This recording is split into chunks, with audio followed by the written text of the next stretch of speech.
चलिए बात करेंगे विपक्ष की महारैली को लेकर। देश के पूर्व उप प्रधानमंत्री चौधरी देवीलाल की 109वीं जयंती पर आज हरियाणा के फतेहाबाद में सम्मान दिवस रैली हो रही है। चौधरी देवीलाल की जयंती पर फतेहाबाद में ओम प्रकाश चौटाला की ये बड़ी रैली है, जिसमें 11 बड़े राज्यों से बीजेपी विरोधी नेता शामिल होंगे।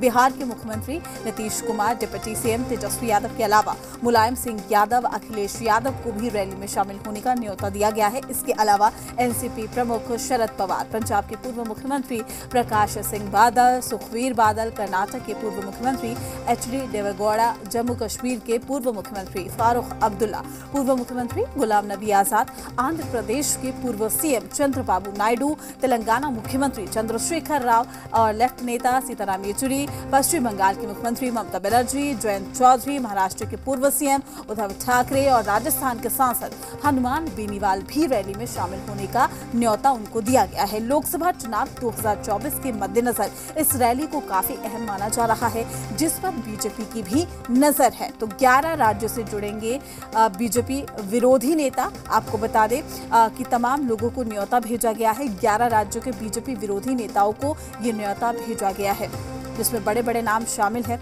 CM Nitish Kumar, deputy CM Tejashwi Yadav भी शामिल होंगे, जो जानकारी फिलहाल सामने आ रही है। मुलायम सिंह यादव, अखिलेश यादव को भी न्योता भेजा गया है।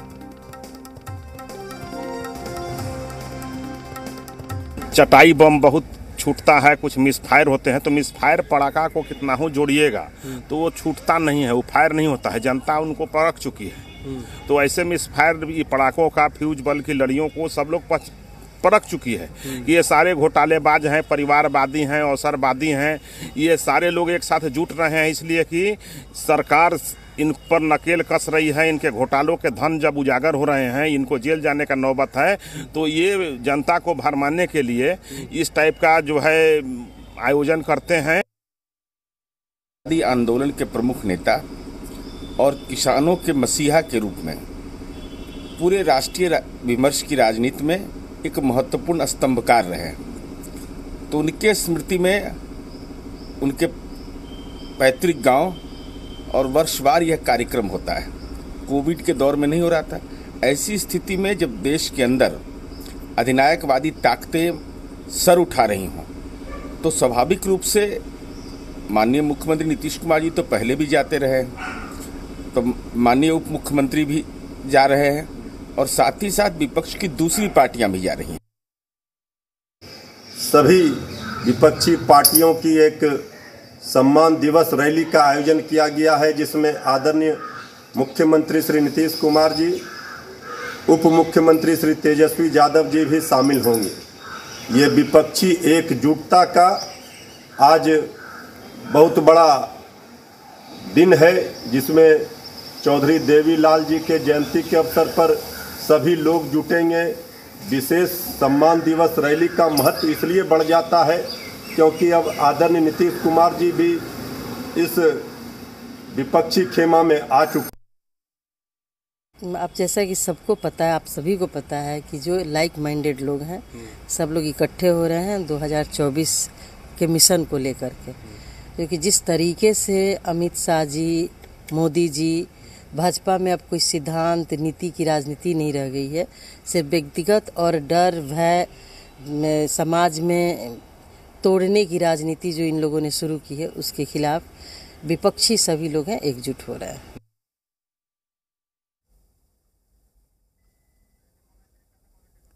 तो 2024 लोकसभा चुनाव को लेकर विपक्ष की इसे महारैली कहा जा रहा है, जिसके लिए हरियाणा को कहीं ना कहीं चुना गया है। सीधे तौर पर अगर कहे तो 11 राज्यों के बीजेपी विरोधी नेता को न्योता भेजा गया है। CM Nitish Kumar, deputy CM Tejashwi Yadav भी इसमें शामिल होंगे, जो जानकारी सामने आ रही है। मुलायम सिंह यादव, अखिलेश यादव को भी न्योता भेजा गया, यानी कि जो बड़े चेहरे हैं विपक्ष के, उनको यहां पर न्योता भेज के बुलाया गया है। एक ही मंच पर अगर ये तमाम चेहरे मौजूद होंगे या एक ही मंच साझा करेंगे, तो कहीं ना कहीं बीजेपी के लिए 2024 एक बड़ी चुनौती के रूप में देखा जा सकता है, क्योंकि विपक्षी एकजुटता ही मकसद है फिलहाल विपक्ष का। यानी कि सीधे तौर पर अगर 2024 में बीजेपी को टक्कर देनी है, कड़ी चुनौती देनी है, तो ऐसे में अब विपक्ष भी ये समझ चुका है कि एक मंच पर एक साथ मजबूती के साथ आगे बढ़ना होगा, तभी 2024 को साधा जा सकता है। वही हमारे साथ पटना से हमारे सहयोगी धीरज हमारे साथ जुड़े हुए हैं। धीरज, बड़ी बात यह है कि अब विपक्ष सीधे तौर पर समझ चुका है कि अगर विपक्षी एकजुटता एक मंच पर एक साथ नजर आएगी तभी बीजेपी के लिए भी चुनौती खड़ी होगी और सीधे तौर पर 2024 को साधा जा सकता है। बिल्कुल, ये 2024 लोकसभा चुनाव के लिए ही सारी तैयारियां हो रही हैं और उसी के लिए एकजुट हो रहे हैं ताकि जो केंद्र में सरकार है बीजेपी की उसको चुनौती देना है, उसको टक्कर देना है 2024 में। लेकिन मेरा मानना है कि अगर 2024 में सब विपक्ष को एकजुट होना है तो विश्वास जो है एक दूसरे पर करना पड़ेगा और विपक्षी दलों में जब तक ये नहीं होगा कि एक दूसरे पर विश्वास नहीं होगा तब तक ये विपक्षी एकजुटता नहीं हो पाएगी। आपने कई पहले भी इस तरह के प्रयोग हो चुके हैं, लेकिन कहीं ना कहीं एक दूसरे की महत्वाकांक्षा और विश्वास ये जो है ये अगर नहीं होगी तब तक ये संभव नहीं है। और दूसरी बात कि बिना कांग्रेस के विपक्षी एकजुटता वो भी संभव नहीं है। कांग्रेस राष्ट्र स्तर पर एक बड़ी पार्टी है, बीजेपी और कांग्रेस अगर लीड लेती है और उसके साथ अगर सारे जितने भी क्षेत्रीय छत्रप हैं, जितने क्षेत्रीय पार्टियां हैं वो अगर साथ चलती है तो निश्चित तौर पर आने वाले समय में 2024 में बीजेपी के लिए एक मुश्किल पैदा हो सकता है। लेकिन क्या एकजुट होंगे, क्या विपक्षी दल एक दूसरे पर विश्वास करेंगे, क्या उनका नैरेटिव होगा, ये सब चीज़ देखना पड़ेगा और आने वाले दिनों में इसी को लेकर के कवायद शुरू होगा। और उसी सिलसिले में आज सोनिया गांधी से नीतीश कुमार और लालू यादव मुलाकात करेंगे। बिल्कुल धीरज, और बड़ी बात यह है कि लगातार हम 2024 का जिक्र कर रहे हैं, लेकिन कहीं ना कहीं ना सिर्फ 2024, 2025 को भी सफल बनाने की कोशिश की जा रही है। और यही वजह है कि देखिए, आप सीएम नीतीश कुमार के साथ लालू प्रसाद यादव भी एक बार फिर से सक्रिय हो गए हैं, दिल्ली तक पहुंचे हैं, मुलाकात करेंगे वो सोनिया गांधी से। यानी कि सीधे तौर पर सोनिया गांधी को कन्विंस करना, आपने भी इस बात का जिक्र किया कि विपक्ष में सबसे बड़ी पार्टी कांग्रेस कहलाती है, इतना आसान नहीं होगा।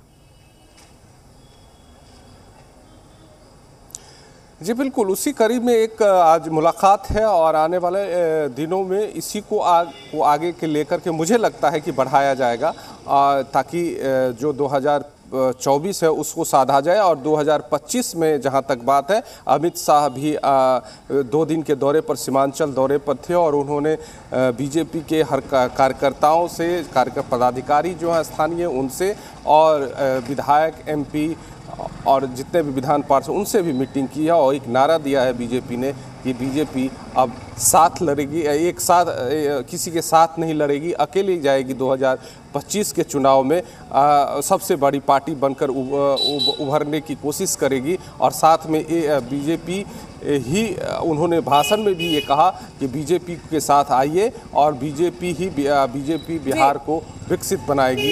इस तरह का भी नारा अमित शाह दे रहे हैं। बिल्कुल धीरज, तमाम एक्सपेरिमेंट किए जा रहे हैं, तमाम प्रयोग किए जा रहे हैं, देखना लाजमी है कि कितने सटीक बैठते हैं 2024 और 25 को लेकर। शुक्रिया आपका तमाम जानकारी देने के लिए। तो महारैली हो रही है हरियाणा के फतेहाबाद में, तमाम जानकारी के साथ फतेहाबाद से ही गगन हमारे साथ जुड़ चुके हैं। गगन, सबसे पहले मैं पूरे कार्यक्रम को जानने की कोशिश करूंगी, महारैली को लेकर क्या कुछ इंतजाम किए गए हैं और कौन कौन से बड़े चेहरे यानी कि विपक्षी नेता वहां पर, बीजेपी विरोधी नेता वहां पर पहुंच सकते हैं। गगन, चलिए लगता है संपर्क टूट गया, दोबारा जुड़ने की कोशिश करेंगे। तो बड़ा सवाल यह है कि क्या वाकई एक मंच पर एक साथ तमाम विपक्ष के बड़े चेहरे देखने को मिलते हैं। 2024 का यहाँ पर जो मैप है, कह सकते हैं पूरी तरीके से तैयार कर लिया गया है और यही वजह है कि हरियाणा के फतेहाबाद में आज विपक्ष का जमावड़ा आपको देखने को मिलेगा। तमाम बड़े चेहरे इसमें शामिल होंगे, 11 राज्यों से जुटेंगे बीजेपी के विरोधी नेता। सियासत से जुड़ी एक और बड़ी खबर है, दिल्ली में आज शाम को 6